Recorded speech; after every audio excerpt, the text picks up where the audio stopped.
Hello ಹೇಳಿ. ಬರ್ತಾ ಇದೆ ಸರ್? ಏನ್ ಹೇಳಿ? ಬರ್ತಾ ಇದೆ ವಾಯ್ಸ್? ಹಾ ವಾಯ್ಸ್ ಬರ್ತಾ ಇದೆ ಹೇಳಿ. ಅಣ್ಣ ಗಾಡಿ ತಗೊಂಡಿದ್ದೆ. ಗಾಡಿ ತಗೊಂಡಿದ್ರಾ? ಆಟೋ ಅಣ್ಣ. ಓಕೆ. ಅಣ್ಣ ಅದು ಫಸ್ಟಿಗೆ ಒಂದು ಗಾಡಿ ತಗೊಂಡಿದ್ದೆ, 7 ತಿಂಗಳಾಯ್ತು, ಪರ್ಮಿಟ್ ಕೊಟ್ಟಿಲ್ಲ ಅಣ್ಣ. ಹಾ ನಾನು ಹೊಸದಾಗಿ ಬಂದಿರೋದು ಈ ಫೀಲ್ಡ್ ಅಲ್ಲಿ. ತಿರ್ಗಿ ಯಾರ ಹತ್ರ ಮಾಡಿದ್ರು ಯಾರ ಹತ್ರ ತಗೊಂಡಿದ್ರಿ ಆಟೋನ? ಅಣ್ಣ ಇದು ಅಭಯ ಫೈನಾನ್ಸ್ ಅಣ್ಣ, ಸೇಟ್. ಹಾ ಹಾ ಅಭಯ ಸೇಟ್ ಹತ್ರ.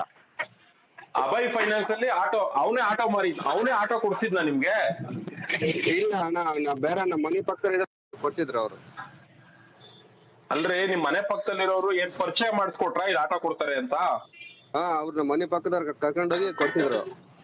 ಕರ್ಕೊಂಡೋಗಿ ಕೊಡ್ಸುದ್ರು ಅಂದ್ರಲ್ಲ, ಎಲ್ಲೋ ಕರ್ಕೊಂಡೋಗಿ ಕೊಡ್ಸುದ್ರು? ಅಭಯ್ ಹತ್ರ ಕರ್ಕೊಂಡೋಗಿ ಕೊಡ್ಸುದ್ರಾ? ಇಲ್ಲ ಅಣ್ಣ, ಮೊದ್ಲು ಹೋಗಿ ಇದು ಟನಿ ರೋಡ್ ಇತ್ತಲ್ಲ, ಇಶಾಕ್ ಭಯ್ಯ ಡೀಲರ್ ಹತ್ರ ಕರ್ಕೊಂಡು ಹೋದ್ರು. ಅದನ್ನ ಹೇಳ್ರಿ, ನೀವ್ ಅದನ್ನ ಬಿಟ್ಬಿಟ್ಟು ಡೈರೆಕ್ಟ್ ಅಭಯ ಕೊಡ್ಸ್ಬಿಟ್ಟ ಅಂದ್ರೆ ಅವ್ನ್ ಫೈನಾನ್ಸ್ ಹಾಕೊಡವನು. ಅಣ್ಣ ಅದು ಮುಂಚೆ ಅಲ್ಲಿ ಹೋಗಿ ತಗೊಂಡಿದ್ದೆ, ಅದು ಪರ್ಮಿಟ್ ಕೊಟ್ಟಿಲ್ಲ ಅವರು. ತಿರ್ಗಾ ಆ ಗಾಡಿದ್ ಪರ್ಮಿಟ್ ಇಲ್ಲ ಅಂತೇಳಿ ಮತ್ತೆ ಅಭಯ ಫೈನಾನ್ಸ್ ಸ್ಟೇಟ್ ಹತ್ರ ಕರ್ಕೊಂಡು ಹೋಗಿ, ಸ್ಟೇಟ್ ಅಂತೆ ಗಾಡಿ ಅದು. ತಿರ್ಗಾ ಅದಕ್ಕಿಲ್ಲ, ಈ ಗಾಡಿ ಪರ್ಮಿಟ್ ಇದೆ ತಗೊಂಡೋಗಿ ಅಂತ ಕೊಟ್ರು ಅಣ್ಣ. ಬೇರೆ ಗಾಡಿ ಕೊಟ್ಟಾರ. 1 ತಿಂಗಳಲ್ಲಿ ಕೊಡ್ತೀನಿ ಅಂತ ಹೇಳಿ ಪರ್ಮಿಟ್ ಕೊಟ್ಟಿಲ್ಲ ಅಣ್ಣ. ಈಗ 1.5 ತಿಂಗಳು ಹಾಕಕ್ ಬರ್ತಾ ಇದೆ. ಯಾವ ಮಾಡ್ಲು ಗಾಡಿ ಅದು? 19 ಮಾಡ್ಲಣ್ಣ. ಆ ಗಾಡಿ ಪರ್ಮಿಟ್ ಬರಲ್ಲ, ಅದ್ ಹೆಂಗ್ ಕೊಟ್ಬಿಡ್ತಾನೆ? ಅದು ಪರ್ಮಿಟ್ ಪೇಪರ್ ತೋರ್ಸಿದ್ದ ಅಣ್ಣ, ಅದು ಲ್ಯಾಪ್ಸ್ ಆಗಿತ್ತು, ರಿನೋಲ್ ಮಾಡಿ ಕೊಡ್ತೀನಿ ಅಂತ ಹೇಳಿದಾನೆ. ರೀ ಯಾರ ಹೆಸರಲ್ಲಿ ಇತ್ರಿ ಅದು ಪರ್ಮಿಟ್? ಅದು ಇದು ಅವ್ರ ಹೆಸರು ಏನಿದೆ ಅಣ್ಣ, ನಾನು ಮರ್ತ್ಬಿಟ್ಟೆ. ಹೋಗ್ಲಿ, ನೀವು ಇವಾಗ ಆಟೋ ತಗೊಂಡ್ ಓಡಿಸ್ತಾ ಇದೀರಲ್ಲ, ಅದು ಯಾರ ಹೆಸರಲ್ಲಿ ಇದೆ ರೀ ಅದು? ಇದು ಅದ್ರದ್ದಿನ ಅಂತ ಇದೆ ಅಣ್ಣ. ಅವ್ರು ಯಾರು ಗೊತ್ತೇನ್ರಿ ನಿಮ್ಗೆ? ಇಲ್ಲ ಅಣ್ಣ, ನನಗೆ ಗೊತ್ತಿಲ್ಲ, ಅವ್ರ ಡೀಲರ್ ಮಾತ್ರ ಗೊತ್ತು. ರೇ ಡೀಲರ್ ಅಲ್ರಿ, ಆಟೋ ನೀವು ಯಾರು ಓಡಿಸ್ತಿದಿರಲ್ಲ ಆ ವ್ಯಕ್ತಿ ಯಾರು ಅನ್ನೋದೇ ಗೊತ್ತಿಲ್ಲ ಆದ್ಮೇಲೆ ಈಗ ಆಟೋ ತಗೊಂಡ್ ಓಡಿಸ್ತಾ ಇರ್ತೀರಾ, ಏನೋ ಹೆಚ್ಚು ಕಡಿಮೆ ಆಗೋಯ್ತು, ಆರ್ ಸಿ ಓನರ್ ಏನಾಗ್ಬೇಕು ಇವಾಗ? ಅವನ ಆ ವ್ಯಕ್ತಿ ಏನಾಗ್ಬೇಕು? ನಿಮ್ ಕತೆ ಏನಾಗ್ಬೇಕ್ರಿ? ಹೌದಣ್ಣ? ಹೌದಣ್ಣ ಅಲ್ರಿ, ಕಂಡೋರ್ ಗಾಡಿನ ಅದ್ ಹೆಂಗ್ರಿ ನೀವು ಎಷ್ಟ್ ಕೊಟ್ರಿ ದುಡ್ಡು? ಅಣ್ಣ ನಾನು 1,20,000 ಕೊಟ್ಟಿದ್ದೀನಿ ಅಣ್ಣ ಡೌನ್ ಪೇಮೆಂಟ್. ಬಾ ಅಂದ್ರೆ 1,20,000 ರೂಪಾಯಿ ಕೊಟ್ರಲ್ಲ, ಇನ್ ಮಿಕ್ಕಿದ ದುಡ್ಡನ್ನ ಏನ್ ಲೋನ್ ಹಾಕೊಟ್ರ? ಲೋನ್ ಹಾಕೊಟ್ರಣ್ಣ. ಅಲ್ರಿ ಯಾವ್ದೇ ಒಬ್ಬ ವ್ಯಕ್ತಿಗೆ ಲೋನ್ ಹಾಕ್ಬೇಕು ಅಂದ್ರೆ ಒಂದು ಗಾಡಿ ಡಾಕ್ಯುಮೆಂಟ್ ಎಲ್ಲ ನಿಮ್ ಹೆಸರು ಟ್ರಾನ್ಸ್ಫರ್ ಆಗಿರ್ಬೇಕು. ಲೋನ್ ಹಾಕೊಟ್ರೆ ನಿಮ್ ಹೆಸರಲ್ಲಿ HP ಎಂಟ್ರಿ ಆಗ್ಬೇಕು. ಕಂಡೋನ್ ಹೆಸರಿಗೆ, ಕಂಡೋನ್ ವಸ್ತುಗೆ ನಾನ್ ಸರ್ದಾರ ಅಂತ ಅದ್ ಹೆಂಗ್ರಿ ನೀವು ಇರಕ್ಕಾಗುತ್ತೆ? ಅದೇ ನನಗ್ ಗೊತ್ತಿಲ್ಲ ಅಣ್ಣ, ಅದು ಕರ್ಕೊಂಡೋಗಿ ನನಗೆ ಓದಕ್ ಬೇರೆ ಬರಲ್ಲ, ಹಾಗೆ ಕೊಟ್ಟಣ ಅಂತ. ಯಾಕ್ರಿ ಹಿಂಗೆಲ್ಲಾ ಬಂದು ಮೋಸ ಹೋಗ್ತೀರಾ? ಅಂದ್ರೆ ನೀವು ದುಡಿಯೋ ದುಡ್ಡು ನಿಮ್ಗೆ, ನಿಮ್ ಹೆಂಡತಿ ಮಕ್ಳಿಗೆ, ನಿಮ್ ಭವಿಷ್ಯಕ್ಕೆ ಆಗ್ಬೇಕ್ರಿ. ಇಂತ ನನ್ನ ಮಕ್ಳುಗಳಿಗೆ, ಆ ಫೈನಾನ್ಸರ್ ಗಳಿಗೆ, ಇಂತ ಡೀಲರ್ ಗಳಿಗೆ ನಿಮ್ಮನ್ನ ಕರ್ಕೊಂಡ್ ಹೋಗಿ ಕೊಡ್ಸೋದ್ನಲ್ಲ ಕಮಿಷನ್ ಆಸೆಗೆ, ಅಂತವನ್ಗಲ್ರಿ ನಿಮ್ ದುಡ್ಡುಗಳು ಹೋಗ್ಬೇಕಾಗಿರೋದು. ನೀವೆಲ್ಲ ಏನ್ ಬದ್ಲೇ ಆಗಲ್ವೇನ್ರಿ ನೀವೆಲ್ಲ?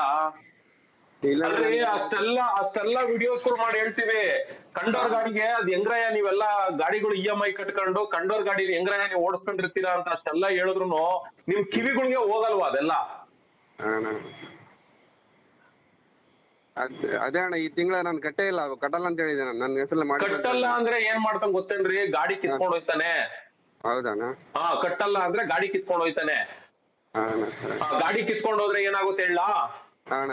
ನೋಡಪ್ಪ, ಗಾಡಿ ಮೇಲೆ ಸಾಲ ಕೊಟ್ಟಿರೋ ನಾನು, ನೀನ್ ಸಾಲ ಕಟ್ಟಿಲ್ಲ, ಗಾಡಿ ಕಿತ್ಕೊಂಡ್ ಹೋಗಿದ್ದೀನಿ, ನೀನ್ ಏನ್ ಡೌನ್ ಪೇಮೆಂಟ್ ಅಮೌಂಟ್ ಕೊಟ್ಟಿದ್ದೀರಲ್ಲ, ಎಷ್ಟ್ ಕೊಟ್ಟಿದ್ದೀರಾ? ಅಣ್ಣ 1,20,000 ಕೊಟ್ಟಿದ್ದೀನಿ. ಆ 1,20,000 ರೂಪಾಯಿನೂ ಕೂಡ ಆ ನನ್ನ ಮಗನೇ ತಿಂತಾನೆ. ಯಾವನು ಕೊಟ್ರಿ ದುಡ್ಡು? ಅಭಯ್ ಫೈನಾನ್ಸ್ ಕೊಟ್ರಾ? ಫೈನಾನ್ಸ್ ಕೊಟ್ಟಿ. ಆ ನನ್ನ ಮಗನೇ ತಿನ್ಬಿಟ್ಟು ಅಲ್ಲಿ ಅವ್ನ ಏರಿಯಾ ನ್ಯೂಸ್ ಸಂದರ್ಭದಲ್ಲಿ ಪಕ್ಕದಲ್ಲಿ ಇನ್ನೊಂದು ಪ್ರಾಪರ್ಟಿ ತಗೊಂಡು ಅಪಾರ್ಟ್ಮೆಂಟ್ ಕಟ್ತಾನೆ. ಏನ್ ಮಾಡ್ಬೇಕಣ್ಣ ಇದಕ್ಕೆ? ಏನ್ ಮಾಡ್ಬೇಕು ಅಂದ್ರೆ ನೀವು ಮೋಸ ಹೋಗಿದಿರ್ರಿ. ನಿಮ್ಗೆ ಯಾವ ಡೀಲರ್ ಮಾಡ್ಸಿದೀನಿ ಈಗ ಆಟೋನ? ಅವನು ಇಶಾಕ್ ಭಯ್ ಅಂತ ಅಣ್ಣ. ಅವ್ನಿಗೆ ಹೋಗ್ಬಿಟ್ಟು ನೀವು EMI ನಿಲ್ಸಕ್ ಹೋಗ್ಬಿಡ್ರಿ. EMI ನಿಲ್ಸಿದ್ರೆ ಅವ್ರು ಅದನ್ನೇ ಕಾಯ್ತಾ ಇರ್ತಾರೆ. ನಿಮ್ಮಂತ ಬಕ್ರಾಗಳು ತುಂಬಾ ಜನ ಅವ್ರೆ ಅಂತ ಅವ್ನಿಗೆ ಚೆನ್ನಾಗ್ ಗೊತ್ತು. ಅದಕ್ಕೆ ನಿಮ್ಮಂತವ್ರನ್ನ ಹಿಡಿದು ಹಿಂಗೆಲ್ಲಾ ಮಾಡಿರೋದು ಇವ್ರುಗಳು. ಅವ್ನು ಯಾವನು ಡೀಲರ್ ಅವನೇ ನಿಮ್ಗೆ ಗಾಡಿ ಕೊಡಿಸ್ತವನು. ನೋಡಪ್ಪ, ನನ್ಗೆ ಅವೆಲ್ಲ ಗೊತ್ತಿಲ್ಲ. ಒಂದು, ನನಗ್ ಗಾಡಿ ಡಾಕ್ಯುಮೆಂಟ್ ನನ್ನ ಹೆಸರು ಬರ್ಬೇಕು. EMI ನಿಲ್ಸ್ಬೇಡಿ, ಏನಿದೆಯೋ ಅದು ಕರೆಕ್ಟಾಗಿ ಕಟ್ಟಿ ಒಂದ್ ತಿಂಗಳೊಳಗಡೆ ಅವ್ನು ಟೈಮ್ ಕೊಟ್ಟು, 1 ತಿಂಗಳು ಕೊಡ್ಬೇಡಿ, 15 ದಿನ ಟೈಮ್ ಕೊಡಿ. ಹಾ ನನ್ನ ಹೆಸರಿಗೆ ಈ ಗಾಡಿ ಟ್ರಾನ್ಸ್ಫರ್ ಆದ್ರೆ ಮಾತ್ರ ನಾನು EMI ಕಟ್ತೀನಿ ಗುರು. ಹಾ ಇಲ್ಲ ಅಂದ್ರೆ ಬಿಲ್ಕುಲ್ ನನ್ಗೆ ಆಟ ಬೇಡ. ನಾನು ಏನು ಇಲ್ಲಿವರೆಗೂ ಡೌನ್ ಪೇಮೆಂಟ್ ಅಮೌಂಟ್ ಕಟ್ಟಿದೀನಿ, EMI ಅಮೌಂಟ್ ಕೊಟ್ಟಿದೀನಿ, ನನ್ಗೆ ಕೊಡ್ಬೇಕಾಗಿರೋದ್ ನೀನೇ ಹಾ ಅಂತ ಹೇಳಿ ಅವ್ನ್ ಡೀಲರ್ಗೆ ಹೇಳಿ. ಸರಿ ಅಣ್ಣ. ಕೊಡ್ಲಿಲ್ಲ ಅಂದ್ರೆ ನಿಮ್ಗ್ ನಿಜವಾಗ್ಲೂ ಮೋಸ ಮಾಡೋರು ಇವ್ರೆಲ್ಲ.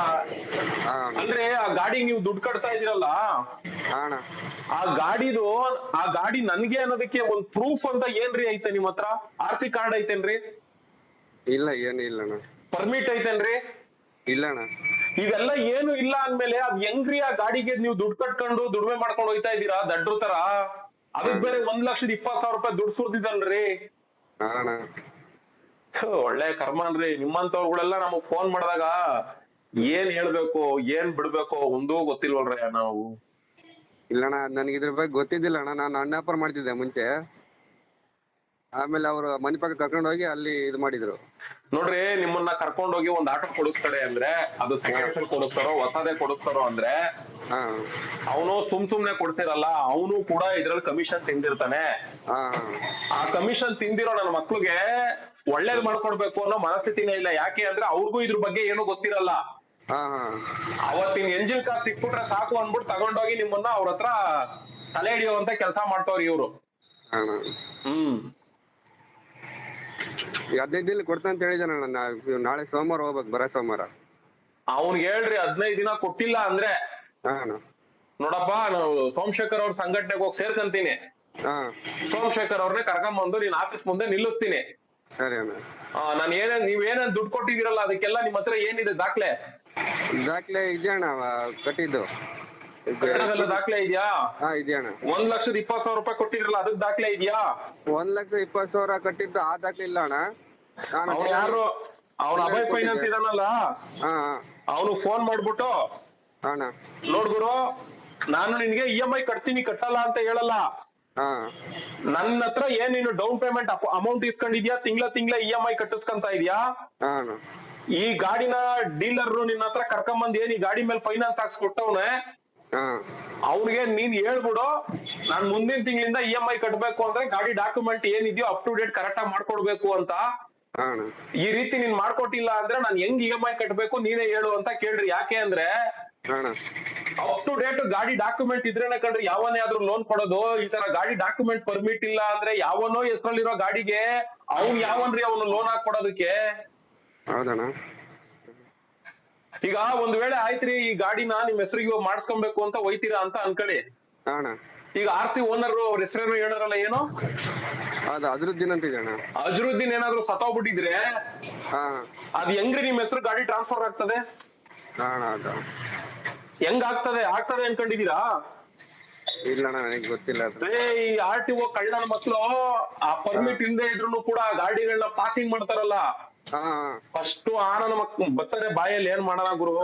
ಸರ್ ಅದು ಪಾಸಿಂಗ್ ಕೂಡ ಮಾಡಿದಾರೆ ಅಣ್ಣ, FC ಪಾಸಿಂಗ್ ಕೂಡ ಮಾಡ್ತಾರೆ, ಅದೆಲ್ಲ ಮಾಡ್ತಾರೆ. ಹಾ ಹಾ ಮಾಡ್ಬಿಟ್ಟು ಅಲ್ಲಿ ಗಾಡಿ ಎಲ್ಲಾರು ಸಿಗಾಕೊಂಡಾಗ ಗಾಡಿ ಮೇಲೆ ಪರ್ಮಿಟ್ ಇಲ್ಲ ಅಂತ ಫೈನ್ ಹಾಕ್ಬಿಟ್ಟು ನಿಮ್ ತಲೆ ಮೇಲೆ ಮುಂಡ ಮೋಚ್ತಾರೆ. ಎಲ್ಲ ಪ್ಯಾಂಗ್ರು ನೀವ್ ಇದೀರಾ ಕಟ್ರಿ. ಎಲ್ಲಿಂದ ಬರ್ತೀರಿ ನೀವೆಲ್ಲ ಬೆಂಗಳೂರಿಗೆ? ಹೋಗಿ ಅಷ್ಟ್ ಮಾಡಿ. ಅಣ್ಣ ಸರ್.